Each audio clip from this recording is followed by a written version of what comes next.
Hello everyone, welcome to our channel. This is Srishti Agarwal. तो कैसे हैं आप सभी और आप सभी की प्रिपरेशन कैसी चल रही है, जरूर से बताइएगा कमेंट बॉक्स में। और आपको हमारे वीडियोस किस तरह से प्रॉफिटेबल लग रहे हैं कि आपके एग्जाम में अपने अच्छे से अच्छे मार्क्स अर्जित कर सके। तो हमारी कोशिश रहेगी नई नई वीडियोस अपलोड करने की डेली, ताकि आपको सभी क्वेश्चन जो इम्पोर्टेंट हैं वो सभी क्वेश्चन मिल जाएं और आप अपने एग्जाम में अच्छे से अच्छे मार्क्स अर्जित कर सकें। तो हमारी चैनल की थ्रू ये कोशिश रहती है कि आप सभी बच्चे अपनी कक्षा में अच्छे से अच्छा परफॉर्म करें। तो यहाँ पर मैं आप सभी की डिमांड पर लेकर आ चुकी हूँ अर्धवार्षिक परीक्षा 2023-24 का ये पेपर, ये एग्ज़ाम पेपर कक्षा 8 के विषय सामाजिक विज्ञान का। तो स्टार्ट करेंगे और क्वेश्चन को एंड तक कंप्लीटली देखना है, आपको समझना है, क्योंकि मैं एक्स्ट्रा कुछ रहता है ना तो उसे भी समझा देती हूँ। तो आपको सुनना भी बहुत इम्पॉर्टेंट है और देखना तो इम्पॉर्टेंट है ही। तो स्टार्ट करेंगे बिना टाइम वेस्ट करे फर्स्ट क्वेश्चन से। वस्तुनिष्ठ प्रश्न है जिसमें फर्स्ट क्वेश्चन है इसका फर्स्ट क्वेश्चन, भारत का अंतिम वायसराय था। बहुत इंपॉर्टेंट क्वेश्चन है। अंतिम वायसराय था लॉर्ड माउंटबेटन। अब तो आपको याद हो जाना चाहिए, काफ़ी बार वीडियो में ये मैं बता चुकी हूँ इंपॉर्टेंट क्वेश्चन में। तो ऑप्शन ए करेक्ट हो जाएगा। चंपारण आंदोलन, आपको मैं बता दूं सभी आंदोलन की आपको डेट याद रहनी चाहिए कि कौन सा आंदोलन कब हुआ, क्योंकि कोई सा भी आंदोलन आपको पूछा जा सकता है। यहाँ पर जैसे पूछा है चंपारण आंदोलन जो कि हुआ था 1917 में। राज्यसभा में राष्ट्रपति द्वारा मनोनीत किए जाते हैं। कितने सदस्य मनोनीत किए जाते हैं? 12 सदस्य। इसी तरह से आपको जो इससे जुड़े हुए विधानसभा है, लोकसभा है, उससे रिलेटेड जो भी नॉलेज है, जो भी चैप्टर में आपको दी गई है, वो आपको कम्प्लीटली लर्न करनी है। ठीक है, तो आपको एक ही क्वेश्चन पे डिपेंड नहीं रहना है। ठीक है, आपको सभी आसपास से जुड़े उस टाइप के क्वेश्चंस को लर्न कर लेना है। अगला है प्राकृतिक संसाधनों में सम्मिलित है जल, मृदा, खनिज, ये सभी प्राकृतिक संसाधन है। तो ऑप्शन फोर्थ द ऑप्शन उपरोक्त सभी करेक्ट हो जाएगा। कौन से ग्रह को जल ग्रह कहते हैं? पृथ्वी को। ठीक है, जल ओनली हम अभी तो हमारे सोलर सिस्टम में सिर्फ पृथ्वी पर ही है। ठीक है, सेकंड क्वेश्चन है रिक्त स्थानों की पूर्ति करो। फर्स्ट है इसमें डलहौजी ने रिक्त स्थान का सिद्धांत लागू किया। किसका सिद्धांत लागू किया था डलहौजी ने? विलय का सिद्धांत। अगला है बिरसा राज का प्रतीक क्या था? सफेद झंडा। हमारे देश में कानून का शासन चलता है। केवल 1 सेंटीमीटर मृदा को बनाने में सैकड़ों वर्ष लगते हैं। ध्यान से पढ़िएगा इस क्वेश्चन को। सिर्फ 1 सेंटीमीटर जो मिट्टी है ना, उसे बनने में भी सैकड़ों वर्ष लगते हैं। ठीक है, तो मिट्टी बहुत इंपॉर्टेंट है। जैसे हम पक्का करते जा रहे हैं, उसे हटाते जा रहे हैं, यही मिट्टी पेड़ पौधों के लिए यूज़ आती है। यही मिट्टी से सब कुछ अन्न वगैरह जो भी होता है, जिसके लिए हम जी रहे हैं ना, खाने पीने के लिए, तो वो मिट्टी ही हमारे लिए सर्वोपयोगी है। बट अभी थोड़ा थोड़ा नष्ट करते जा रहे हैं। जैसे जैसे नष्ट करते जा रहे हैं वैसे वैसे प्राकृतिक आपदाएं भी बढ़ती जा रही है। आपने देखा भूकंप है, बाढ़ है, और भी बहुत सारी चीज़ें हैं जो होती ही रहती हैं। तो सिर्फ यही कारण है कि हम मृदा और जल को संरक्षित नहीं रख रहे हैं, उन्हें वेस्ट कर रहे हैं या उनको ख़त्म करते जा रहे हैं। कोयले से प्राप्त विद्युत को तापीय ऊर्जा कहा जाता है। भारत में कितने वर्ष का वोट देने का अधिकार है? आप कितने वर्ष के हो जाते हो जब वोट देते हो? 18 वर्ष के। सही व गलत लिखना है। महाराजा रणजीत सिंह पंजाब के शासक थे। सही है। अगला है जून 1858 में तात्या टोपे को मार दिया गया। गलत। हमारा देश 26 जनवरी 1950 को आज़ाद हुआ। गलत। यहाँ पर संविधान लागू हुआ था। हमारा जो गणतंत्र दिवस है ना, वो 26 जनवरी को मनाया जाता है। 1950 को लागू हुआ था हमारा। ठीक है, सभी संसाधन मूल्यवान होते हैं। सही। हमारे भोजन में शामिल नमक भी एक खनिज है। ये भी सही है। सही मिलान करना है। भारतीय संसद का अंग राष्ट्रपति। लोकसभा में सत्ताधारी का मुखिया प्रधानमंत्री। आपने देखा सत्ताधारी जो रहता है उसका मुखिया बैठता है वहाँ पर, जो कि प्रधानमंत्री रहता है। ठीक है, उस जो भी जैसे दल होते हैं उनका जो प्रतिनिधित्व होता है वो प्रधानमंत्री करता है। राज्यसभा में निर्वाचित सदस्यों की संख्या कितनी है? 233। लोकसभा में मनोनीत संख्या की है, यहाँ पर आंसर हो जाएगा। लोकसभा में निर्वाचित सदस्यों की संख्या 543 और राज्यसभा में 233 और मनोनीत सदस्य होते हैं 2। ठीक है, लोकसभा में। तो ये भी बहुत इंपॉर्टेंट क्वेश्चन है। लोकसभा राज्यसभा से रिलेटेड जितने भी न्यूज़ है, आपको जितने भी दिया गया है ना आपकी पाठ्य पुस्तक में, वो सभी लर्न हो जाने चाहिए। एटलीस्ट संख्या और कितने सदस्य हैं, कितने मनोनीत सदस्य हैं, ये सभी। ठीक है, तो यहाँ पर तो आपको ये लर्न हो ही गया होगा। देखिए इससे पहले भी इस तरह का क्वेश्चन आया था। राज्यसभा में राष्ट्रपति द्वारा मनोनीत किए जाने वाले सदस्य, राज्यसभा में 12 सदस्य होते हैं, लोकसभा में मनोनीत सदस्य की संख्या होती है 2, राज्यसभा में निर्वाचित सदस्यों की संख्या होती है 233 और लोकसभा में होती है निर्वाचित सदस्यों की संख्या 543। ठीक है, तो ये आपको अभी के अभी लर्न हो जाना चाहिए चारों ही क्वेश्चन। 4 से आपके 5 क्वेश्चन बन सकते हैं, 10 क्वेश्चन बन सकते हैं। ठीक है, किसी भी तरह से ये पूछा जा सकता है। औपनिवेशीकरण किसे कहते हैं? तो यहाँ पर आंसर लिखेंगे, जब एक देश पर दूसरे देश के दबदबे से वहाँ राजनीतिक, आर्थिक, सामाजिक, सांस्कृतिक बदलाव, पसंद नापसंद, रीति रिवाज, तौर तरीके आदि में बदलाव आते हैं ना, तो इस प्रक्रिया को कहते हैं औपनिवेशीकरण। बिरसा के बारे में क्या समझा जाता था? तो आंसर हो जाएगा, लोगों का कहना था बिरसा भगवान का अवतार है, वह सभी बीमारी को दूर कर सकता है, वह अनाज को भी कई गुना कर सकता है। बिरसा ने स्वयं के बारे में घोषणा की कि ईश्वर ने उसे अपने लोगों को कष्ट से दूर करने के लिए, उन्हें दीकों की गुलामी से मुक्त कराने के लिए भेजा है। तो बिरसा से रिलेटेड एक और क्वेश्चन हमने देखा था यहाँ पर। देखिए सफ़ेद झंडा जो बिरसा राज का प्रतीक था। ठीक है, 1857 की क्रांति के प्रमुख नायकों के नाम लिखें। तो यहाँ पर नायकों के नाम लिखने हैं आपको, जो कि हो जाएंगे मंगल पांडे, बहादुर शाह जफर, नाना साहेब, तात्या टोपे, रानी लक्ष्मीबाई, बेगम हजरत महल, मौलवी अहमदुल्ला शाह, बख्त खान, कुंवर सिंह, बिरसा सिकंदर, रानी अवंतीबाई लोधी आदि। अगला क्वेश्चन है, धर्मनिरपेक्षता से आप क्या समझते हैं? हमारा भारत देश धर्मनिरपेक्ष देश है, जहाँ पर हर धर्म को छूट है, वो अपने हिसाब से पूजा पाठ कर सकते हैं, अपने हिसाब से रहन सहन कर सकते हैं, है ना। तो ये होता है धर्मनिरपेक्षता। तो देखिए यहाँ पर आंसर लिखना है आपको इस तरह से, धर्म को राज्य से अलग रखने की अवधारणा को धर्मनिरपेक्षता कहा जाता है। अगला है, रॉलेट एक्ट क्या है? तो रॉलेट एक्ट है कानून, ब्रिटिश सरकार द्वारा, रॉलेट कानून ब्रिटिश सरकार द्वारा 1919 में पास किया गया। वह कानून था जो अभिव्यक्ति की स्वतंत्रता जैसे मूलभूत अधिकारों पर अंकुश, पुलिस को और ज़्यादा अधिकार देता था। तो अंकुश लगाता था वो अभिव्यक्ति की स्वतंत्रता पर, कोई भी बोल नहीं सकता उस टाइम, और पुलिस को ज़्यादा अधिकार देता था कि पुलिस उन्हें गिरफ्तार कर सकती। तो ये था रॉलेट एक्ट। अगला है, जल संरक्षण के 3 तरीके बताएं।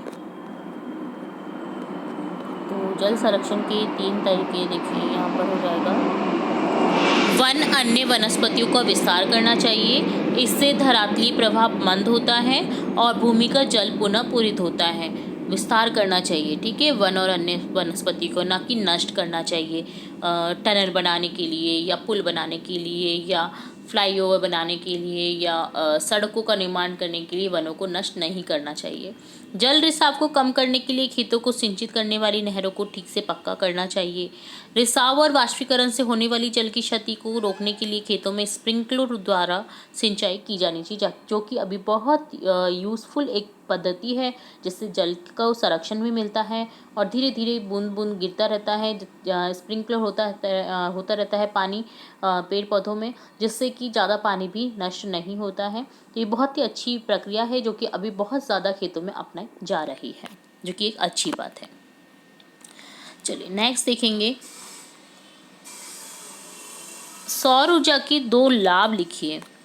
तो सौर ऊर्जा के 2 लाभ लिखेंगे हम। यह ऊर्जा का एक असमाप्य स्रोत है, ये इसका भी समाप्त नहीं हो सकता, क्योंकि सौर ऊर्जा ना सूरज से जो मिलता है हमें उजाला, उसी को सूरज की किरणों से ही लाभ लिया जाता है इससे। तो ये कभी भी समाप्त नहीं हो सकता, जब तक सूरज है ना तब तक तो नहीं हो सकता। तो यानी कि अनंत काल तक है ये।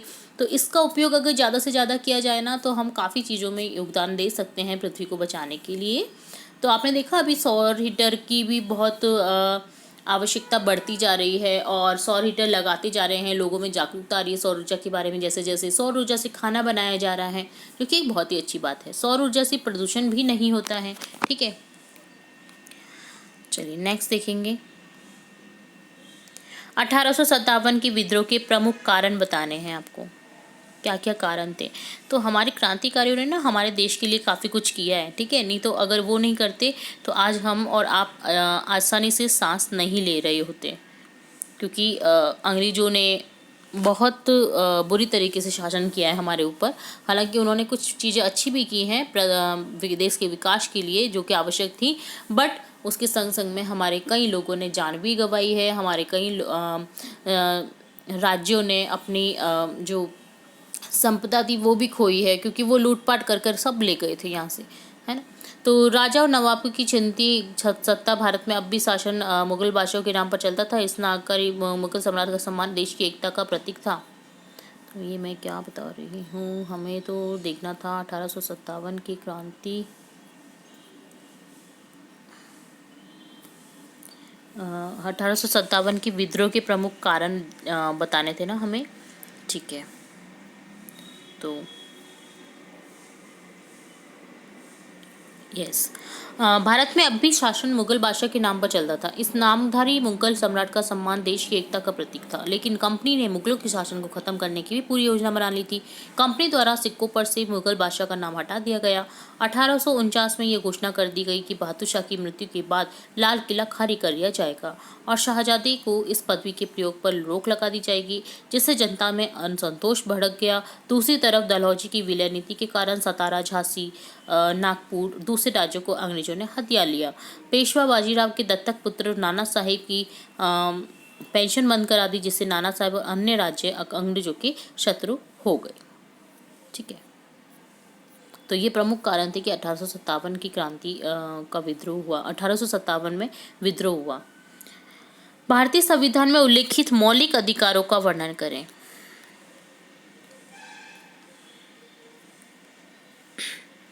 किसान और सिपाही में हाँ, और भी वो कारण हैं जो विद्रोह के कारण बने ना, उनको भी देख लेते हैं, ठीक है। किसान और सिपाही में गुस्सा था, क्योंकि गांवों में किसान और जमींदारी भारी भरकम लगान, कर वसूली के सख्त तौर तरीकों से परेशान थे। बहुत सारे लोग महाजनों के लिए गया कर्ज नहीं लौटा पा रही थी, जिससे उनकी पीढ़ियां पुरानी जमीनें उनके हाथ से निकलती जा रही थी। अकाल और गरीबी के कारण भी किसान में असंतोष था। ऊपर से जबरन का लगान वसूली भी समस्या बन गई थी। कंपनी के तहत काम करने वाले भारतीय सिपाही अपने वेतन भत्तों, सेवा शर्त के कारण परेशान थे।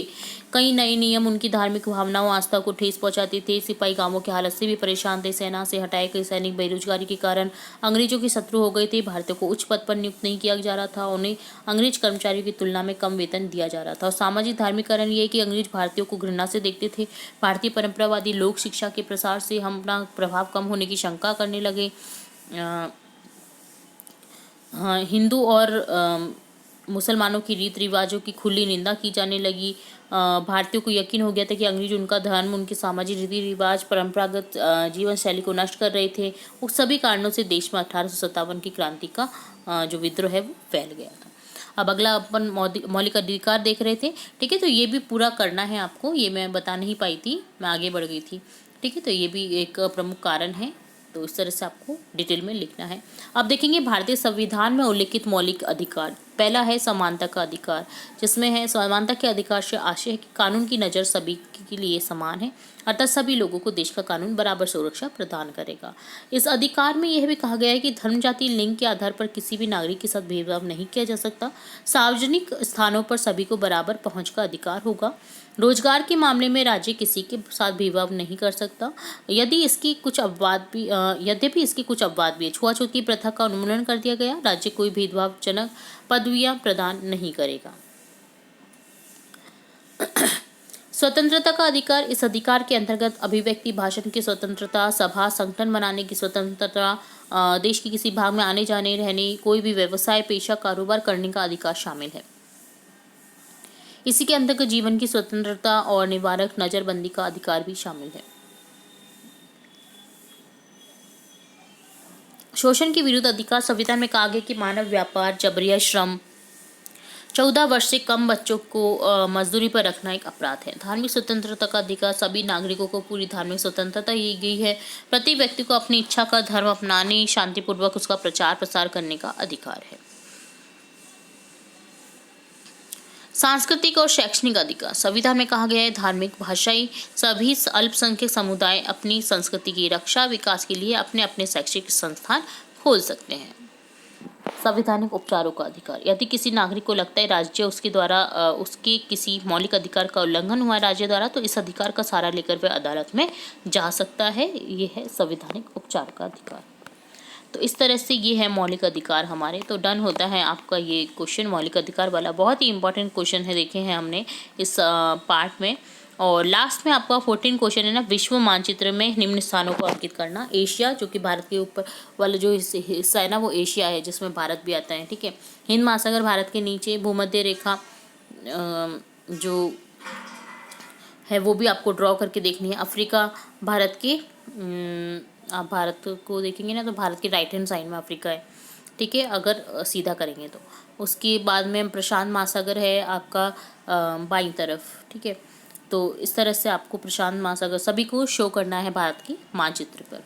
ठीक है, तो यहाँ पर हमने ये क्वेश्चन देखे हैं, बहुत ही इंपॉर्टेंट प्रश्न देखे हैं और बहुत ही इंपॉर्टेंट ये परीक्षा प्रश्न पत्र हैं। उम्मीद है आपको ये वाला पार्ट तो इसी पार्ट में लर्न हो गया होगा। अगर फिर भी नहीं हुआ है, कोई क्वेश्चन आपको लर्न नहीं हुए, तो आप एक बार फिर से रिपीट कर लीजिए, वीडियो को सुन लीजिए। सुनने से भी काफ़ी कुछ लर्न हो जाता है और आप अपने एग्जाम में लिख सकते हैं उन क्वेश्चन को जिनको आपने अच्छे से सुना है। ठीक है, तो याद रखिए, आपको अपने एग्जाम में अच्छे से अच्छा परफॉर्म करना है। हमें कमेंट बॉक्स में बताना है कि आपके कितने मार्क्स अर्जित हुए हैं, आपको क्या लाभ मिला है और आपने कितनी अच्छे से पढ़ाई की है, ये भी बताना है। आपने अपना टाइम टेबल सेट कर लिया है या नहीं करा है। 2-2 घंटे आपको हर सब्जेक्ट के लिए देने हैं डेली, ये आपको याद रखना है, ताकि आपके अच्छे से अच्छे मार्क्स अर्जित कर सके। चाहे कैसा भी पेपर आए, आप पूर्णतः उसे सॉल्व कर सकें। तो इस तरह और भी इंपॉर्टेंट वीडियोस, आपकी कक्षा से रिलेटेड इंपॉर्टेंट वीडियोस और एग्जाम से रिलेटेड इंपॉर्टेंट वीडियोस देखने व सुनने के लिए जुड़े रहे हमारे चैनल के साथ। वीडियो को पूरा देखने के लिए धन्यवाद।